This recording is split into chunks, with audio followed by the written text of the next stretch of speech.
Okay, is everyone ready? Yep. Okay, so the first part of this is going to be a little tech talk about the wings that we have in our foil system, and then the second part is going to be questions and answers. So as you hear me talk, start thinking about what you're curious about or what you want to learn more about, and I can go through that after. For the first part, we have basically two foil lines. One's Hoverglide, our aluminum system here on the left, and we have Phantasm here on the right with our carbon setup. The great thing about our system is that it's completely interchangeable. You can put an aluminum mast on our carbon lowers by using this little adapter piece here. So this mast foot and this mast foot are exactly the same, but you can take this piece off and use the aluminum mast on our cheaper Hoverglide option to have our older system if you wanted to use that to save some money. The nice thing about that is you could start with aluminum mast and an expensive lower, and then as you get more comfortable, you figure out what mast length to get for your local spot. You can upgrade to carbon when you're ready to dish out some more money. If you get to carbon, we have quite a few different wings that tend to get confusing, but we essentially have three lines of wings. Our E series, which is our easy series, G, which is our glide series, and then our PTM, which is our advanced high aspect series. E-Series is super stable. We have three sizes for that wing, 1090, 990, and 866. The way we name our foils is by the span, not by the surface area. So the span really tells you how far you can edge over on the board without breaching, which is kind of nice. And then on the wings, we also say the surface area. When you move down from E to G, we have another three wings in the G series. So if you bought the E1090, you would go to the G1000. You buy the E990, you would go to the G800, or G900, sorry, and then if you bought the E866, you would go to the G800. You would choose your front wing based on your weight. So if you're over 200 pounds, you would get the larger E. Between 150 and 200, you would get the medium E. And then if you're below 150, you would go for the E866. If you're starting, these are all winging wings. So if you're starting to wing, you would start in that series. And then you progress down to the G series in that same level of wing. Then if you pass the G series, you feel like it's holding you back a little bit, you can move down to our advanced series, which is the PTM line. In the PTM line, we have the 1001, the 930, and the 825. They're more advanced, so they have less low end, but once you figure them out, you get way more glide out of them, and they're much more carby. And that's why people really enjoy them when they start getting into swell or behind the tanker waves, like we may do tomorrow. Another thing that people don't really think about too is our stabilizer story. So if you're going from a big wing and you'd like to advance to another setup, it's a lot easier and cheaper to just change the stabilizer from the PS400 that comes stock on everything down to the 325. It's a little bit smaller, a little less draggy, so it's more pitch unstable, but it feels faster. And so you can really liven up your setup just by buying something like this. And then you can always, this guy likes the foil, and then you can always switch back in lighter wind if you feel like you need that stability of the 400, which is nice. Yeah, so pretty much the idea is that you work your way down the series, but between each front wing, you could upgrade your stabilizer to save on space in your car, but also do a smaller jump instead of going from a massive wing that's super stable down to the next size that is more glidey. So that's kind of the story that we've been selling. It's working pretty well.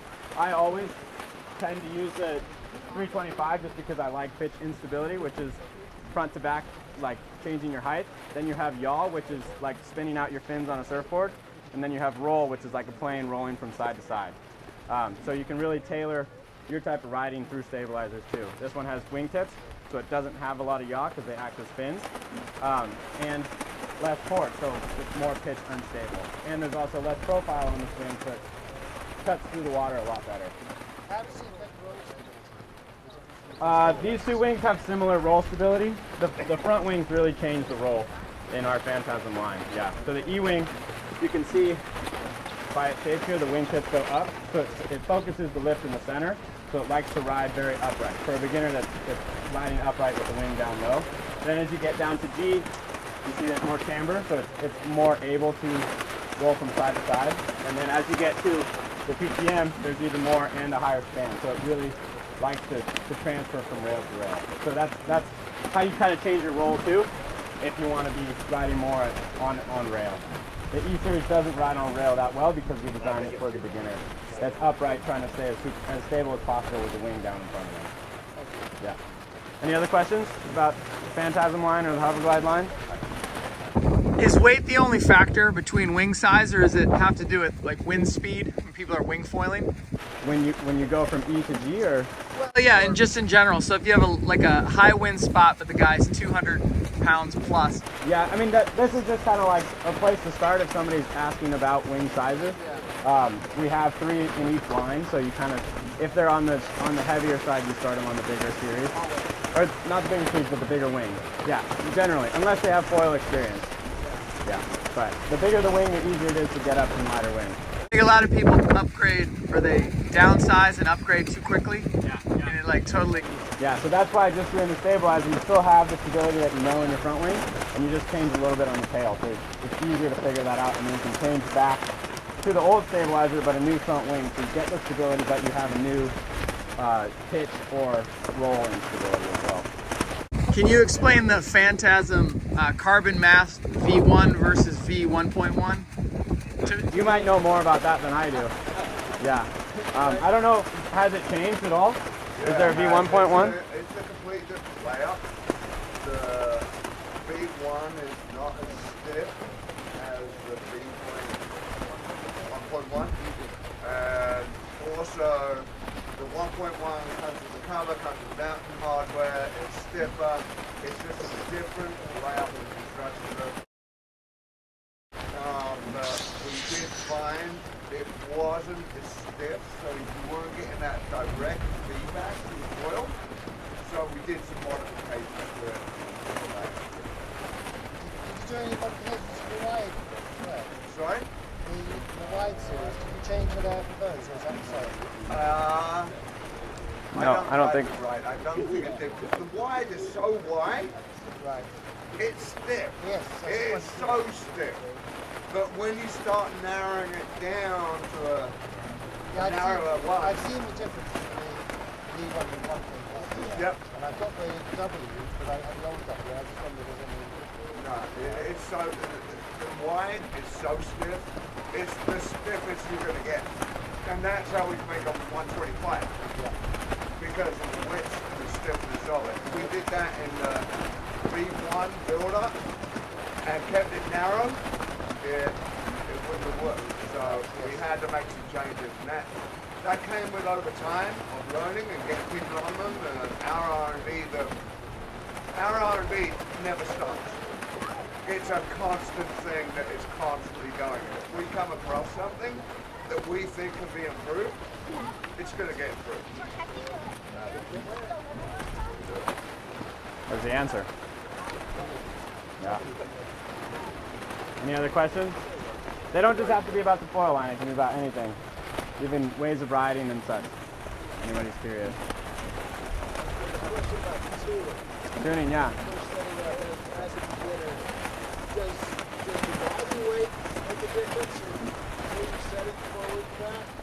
It's more your stance. So usually with beginners, I just put the foil all the way back so that it takes a lot of force to get the foil to rise, but not a lot to bring it back down. Because every time you fall, you lose energy, but if you just touch back down, you gain stability without wasting all your energy of having to climb back up on the board. So then you just kind of figure out the lift front to back weight placement, and then as you get more comfortable, you can shift the foil forward to get equal pressure. Because eventually you'd like to have equal pressure on both legs so that one isn't getting more tired than the other. Today, felt like once I was up and going, I had nice efficiency. Everything was going. It was pretty fun. But on the lawn, as the game started, it was drifting so hard. Yeah. Yeah. Is that kiting or winging? Yeah. So sometimes if there's too much lift when you're on the water or you're trying to gain speed, the foil's lifting too much. Slide your back foot forward until it comes up on foil stable, and then move back again once you're up. Yeah, yeah, yeah. So that helps because basically the foil's trying to lift before you have enough speed. It's like a plane taking off before it should, and so it comes up and then it stalls out. And when it's stalling, you're very unstable in the roll, and it's easy to fall off the side. So yeah, just slide your back foot forward and let it gain speed, planing on the water before you come up. Yeah, yeah, that'll help a lot. Anything else? So roll stability, Yeah. is it just a function of the wingspan, or is it a combination of wingspan And the camber, yeah. Yeah. how So do those relate to each other? the wingspan and camber. Well, wingspan takes more leverage to get the foil to roll, but if you can combat that by having this wing twist that we have on these, you can see on the trailing edge, at the very end it goes back up, so that's providing a little bit of lift on the wingtip, so that adds stability, but also control through stability on that. Basically on the wingtips, it's lifting the opposite direction as the center. So you see it's actually rounded on the bottom and flat on the top, versus you move to the center of the wing, it's rounded on the top, flat or concave on the bottom. So they're fighting each other and acting as stabilizers. The wingtips are. On this series and the G series, not on the E series though. Yeah. This one? This is just the next size down from the 825s. Yeah. Yeah. But that's how you control. I can't speak too much to the exact things that control the roll. It's very different based on the profile that you have on the wing and the amount of camber. But yeah. Basically, our rolly series is the PTM, which is our advanced line. You put like a pound of pressure on the wingtip and it responds instantly. Versus as you move up to the G, it's much more stable. But you lose that nice feel that you do with the high aspects. So you can go with more surface area and larger Yeah, you're basically combating the lift in the center of the wing, for sure. So it's like micro stabilizers on the wing tips and then on the tail as well. So you get stability that way. Yeah. You're doing things that most people aren't doing. Yeah. Are you thinking about it on land first, or just go out? No, I feel like if I think about it, it gets worse. The key to trying something new is just kind of going in the air and twisting your body in a different way, and then using the kite to hold your weight as much, or the wing as much as possible. Basically, the kite or wing is your best friend, and the foil is your worst friend. The foil wants to buck you off, but the kite wants to hold you stable. Like you could walk up the side of this camper with a kite if you sheet in, right? But you couldn't walk up it if you're hanging onto a foil. And so when you're out there and you're doing foot switches or something like that, you always bring the kite or the wing up above your head, you sheet in so that you get a little bit more weightless, and then you can walk around on the foil without instant feedback, and that helps to figure out new tricks and stuff. And it's also kite positioning too. That's kind of just trial and error where the kite should be. Yeah. I wanted to do some dock starts with the pocket board. Yeah. The glidiest of the glidiest. The PTM 1001 is probably the most efficient in terms of being able to pump long distances, but in terms of beginner dock pumping when you're trying to get your weight on top of the board and stay stable, it's probably the E1090. This one's very easy to pump, but it doesn't have much glide. So yeah, it depends on your ability to pump and how. That'd be just more physical. You get better. Yeah. But the initial getting up onto the board is harder on the 1001 because it's rollier, it's more unstable. Versus the lift on the E series is very centered, so it's really easy to get your weight. If you're slightly offset on the board when you jump off the dock, you can get up standing upright much easier. Yeah. Can you speak a little bit to shims on the stabilizers? Yeah. So that's another thing too. If you don't want to change your stabilizer so soon, you can just shim it. So this stabilizer comes with a lot of angle of attack because we sell one stabilizer for every front wing. This works on every wing that we have because it has a little bit more drag, so it acts as a slight brake on the front wing so that it keeps every wing stable, right? It's always causing the front wing to generate lift. As you move down on stabilizer size, you lose that lift. But you can also lose the lift by using a shim that changes the angle of attack. So if this is the foil in the water, if we were to take a shim that had a thicker piece of plastic on the tail than on the front, the whole stabilizer would shift this way, and then it would cause the tail to rise, which causes the front to go down. So that's kind of how you think about stabilizers. If you want more or less lift, there's a little shim kit that we sell that you can dabble with that and see if you can make the foil faster, but it won't necessarily give you more pitch instability. That's what the 325 does really well. And it gives you more yaw stability because you look at these two stabilizers next to each other, this one has much bigger wingtips. So it's basically bigger fins on a surfboard. So it's much more locked in. Yeah, good question though, for sure. So Fred, you got your own Hydrofoil board, Hydrofoil. I do, yeah, yeah. We have. Just tell us a bit about that and your thoughts behind it when you went through the designing theories Yeah. behind it and the testing. And Yeah, how did you come up with that? What makes it so unique to you? yeah. Basically, we have a bunch of foil boards. We have the Alien Air, the Dwarf Craft, and the Travel Craft. That's what we had last year.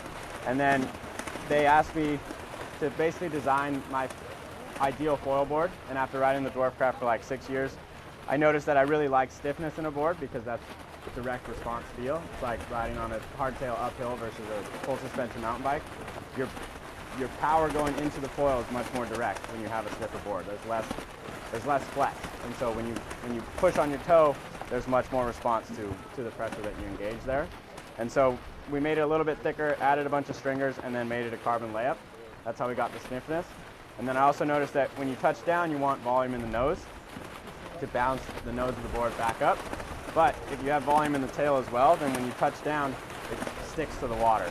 So if you can make the tail narrow and the nose wide, when you touch down, the tail can sink lower than the nose, and then it causes you to bounce back up off the water really quickly and easily.